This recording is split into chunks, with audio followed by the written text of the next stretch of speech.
Well, a very big hello and welcome to everyone.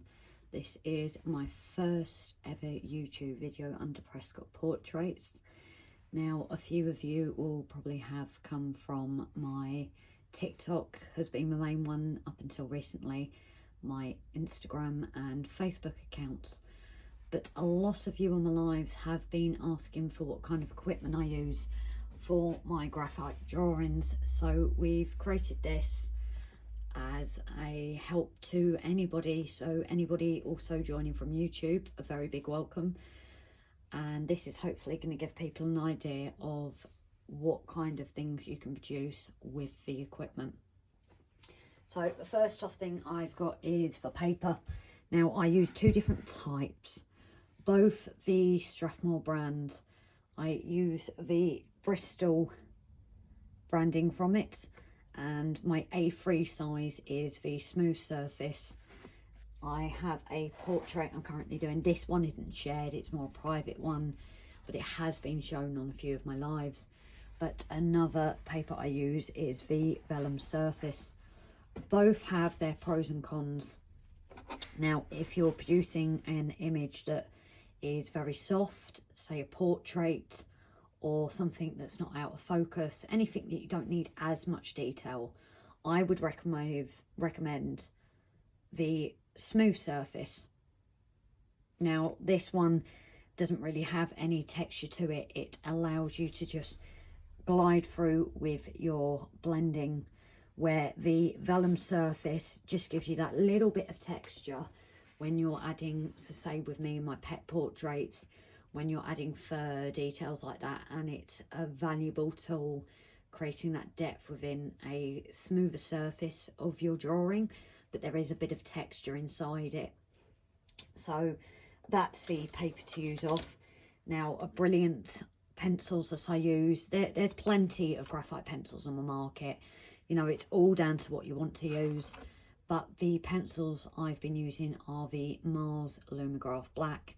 Now, they also do a normal graphite range that are in blue. They're just the Mars Lumographs, but this is the black, and it's slightly special because it's got a slightly charcoal base to it.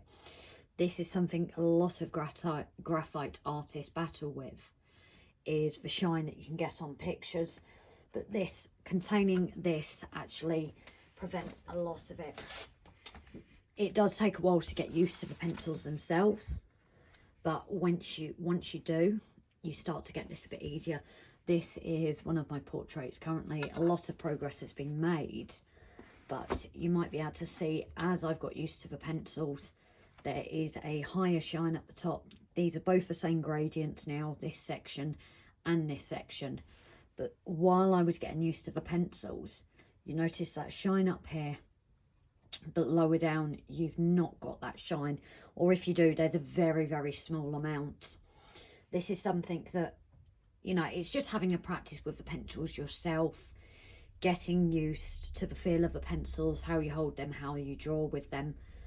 So moving on to other parts that I use with the drawings, obviously this is a fantastic sharpener that I use. It's handy when you're on the go, so you can actually sharpen and you don't have to get rid of everything completely. But one of the biggest tools I use in my work is to blend. You have two different types. You've got these ones, they're more Tertullians, and then you're just blending stamps. Now, they've both got their pros and cons. Again, these are finely wrapped. You can see the texture there. They're a lot harder as you start drawing and as you start sharpening them down to get rid of the excess graphite on there. You see, I've lost so much shape on this, where I use just for bog standard blending stumps. They are harder to completely clean after you get the graphite on them, but they're a lot easier at retaining their shape. So both have their pros and cons. They're all relatively cheap. I will also be posting links to these various items as well.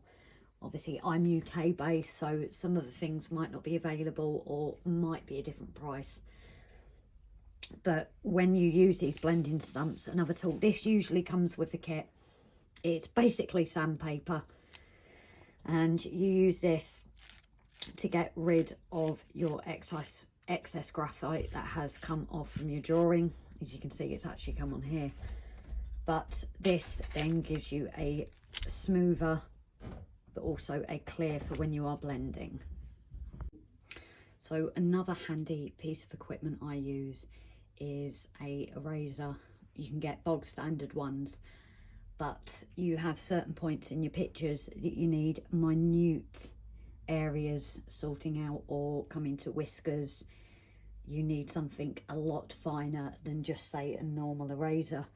I have the Mono Zero.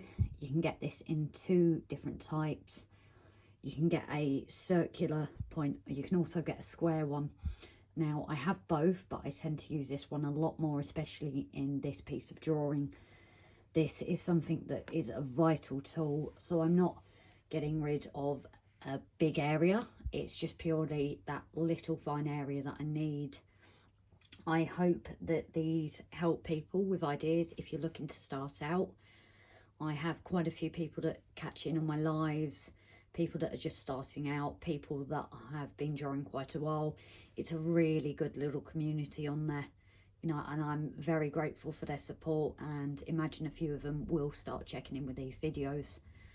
The plan is to do a video tutorial with a drawing, so anybody just starting out can follow along. This is something that is in the pipeline between work and that. It might not be instant, but they will be put up there. If you do want to check out any more of my work, I am Prescott Portraits on Instagram and Facebook, and TikTok I'm GracieP19.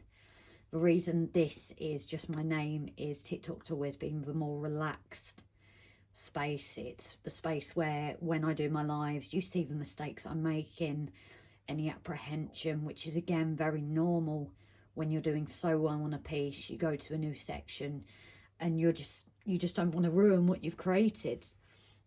And the thing I say to anybody starting out is, don't let anybody tell you if your drawing is rubbish. It's your art is your own.